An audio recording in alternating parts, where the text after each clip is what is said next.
Welcome to the Worthy House. I am Charles Haywood, the maximum leader of the Worthy House, and I am here to give you back your future. At the Worthy House, we offer reality-focused writings on a variety of topics, often on history, politics, and, in general, on human flourishing in the coming post-liberal West. Written versions of all Worthy House writings are available at our main site, theworthyhouse.com.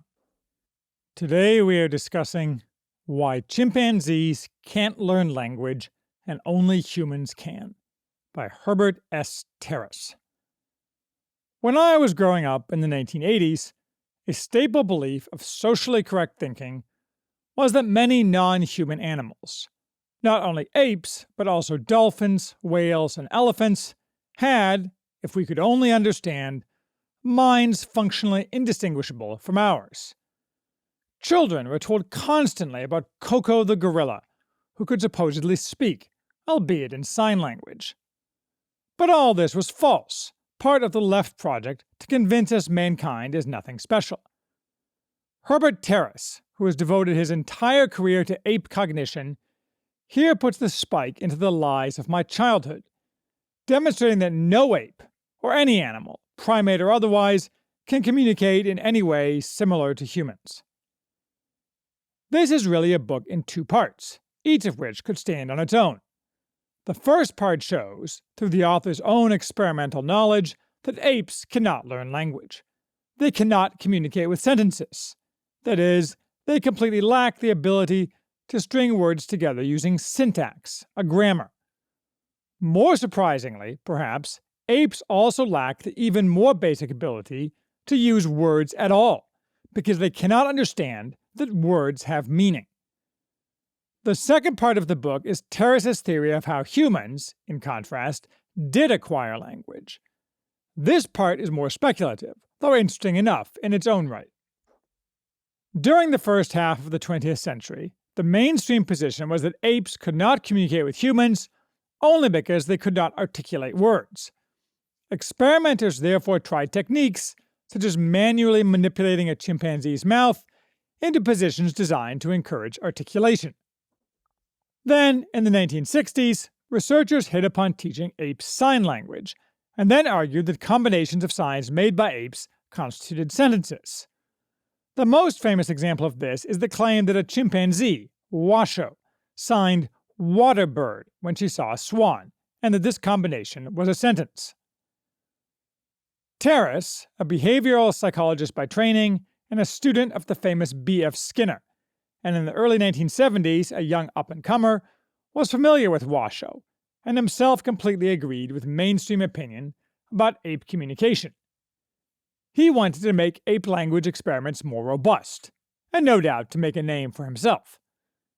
In 1973, Terrace therefore began a new experiment, one where an ape would be taught from birth, since earlier experiments had used mature apes, and one where all teaching interactions would be documented with videotape, since none existed for Washoe or other prior ape experiments. There is more background to Terrace's experiment, however. He wanted to resolve a scientific dispute that reached far beyond the use of language by apes. At the time, an argument raged between Skinner and Noam Chomsky, who has had a long career as perhaps the most famous scholar of human language formation, along with his parallel career as an Israel-hating commie. Skinner believed language was psychological in basis, the result of conditioning, which would suggest apes could be taught. Chomsky believed, and pioneered the idea, that language was innate and biological, and limited to humans. Skinner created the field of instrumental conditioning, where new behaviors became associated with arbitrary stimuli through the technique of reward, as opposed to Pavlov's dog, where only old behaviors were generated, though through new stimuli. In 1957, he wrote Verbal Behavior, in which he argued that language was simply a collection of verbal habits that children learn by trial and error and/or by imitating their caretakers' utterances. Language was therefore merely conditioned responses. In 1959, Chomsky savaged verbal behavior, pointing out several crucial areas of language that Skinner's theory could not explain, including an infinite number of meanings from a finite vocabulary and the existence of grammatically correct but meaningless sentences. Contra Skinner's claim that what mattered was the relationship between words next to each other. Most of all, Chomsky pointed to demonstrated rapid development of language by children using none of the mechanisms by which Skinner said children learned. Chomsky claimed not only that language is biological, an innate feature limited to humans, but that there was no Darwinian explanation for the evolutionary development of human language. Rather, he argued that humans have a neural component, unique to our species, a genetic quirk suddenly developed a mere 80,000 years ago that allows us to learn language. He called this our language acquisition device. In short, human language sprang fully formed into being. Its existence was not the result of evolution or any type of learned behavior. In 1972, Terrace set out to rebut Chomsky by conducting an experiment with a chimpanzee, whom he named Nim Chimpsky. He chose the name as a slap against Chomsky. This was the most ambitious experiment to date, an attempt to raise an infant chimpanzee as a human. If I could teach Nim to produce sentences in sign language, I would have refuted Chomsky's view that only humans could learn language. Specifically, I would have shown that the ability to create new meanings by combining words, an ability that Chomsky claimed was the defining feature of language, could be found in another species. It appears that Terrace wrote this book late in his life. He was born in 1936 and published this book in 2019 in response to a hit piece on him. In 2011, James Marsh, who had earlier released the better-known Man on Wire, released a documentary, Project Nim.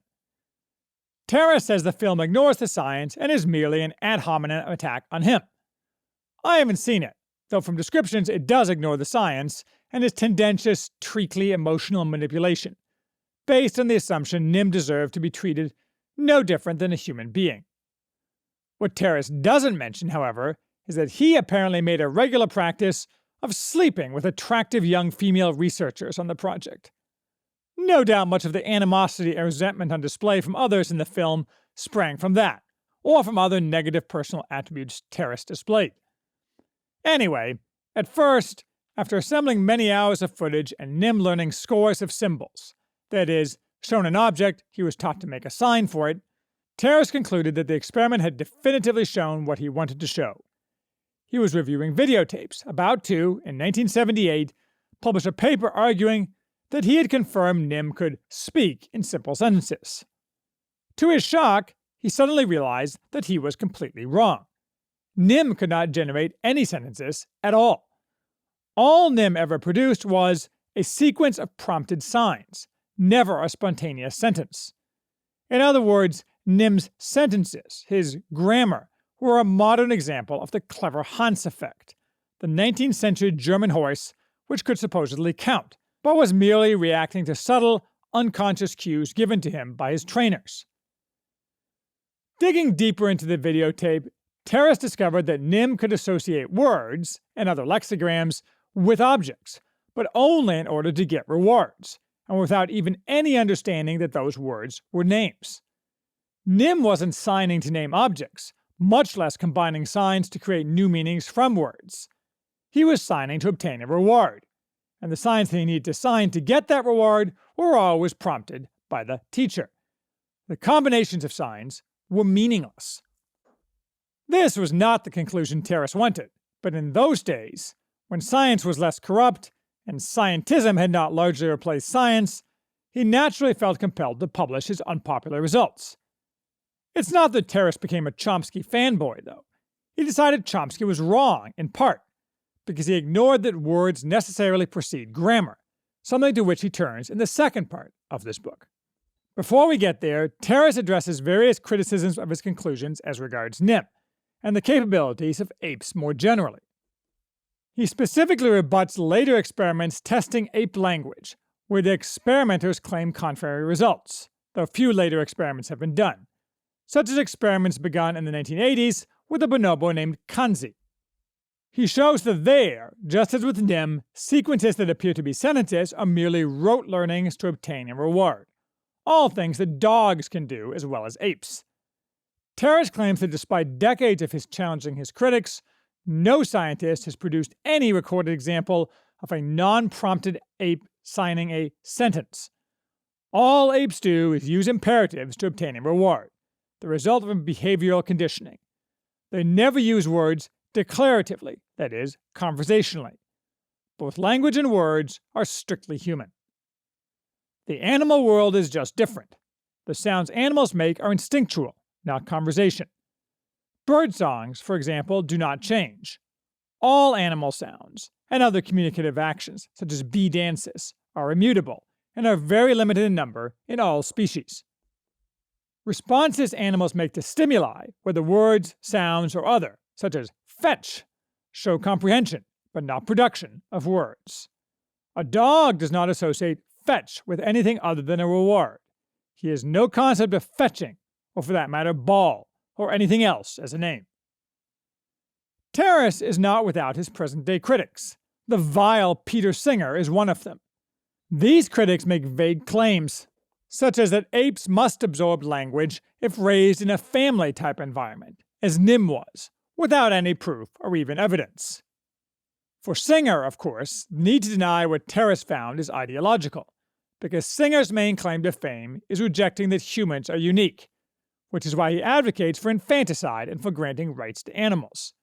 Judging from the hand-waving responses his critics offer to points Terrace has made consistently for decades, along with the emotional ideological freight his critics invariably display, and their inability to point to any reason why Terrace would falsely argue that Nim could not speak.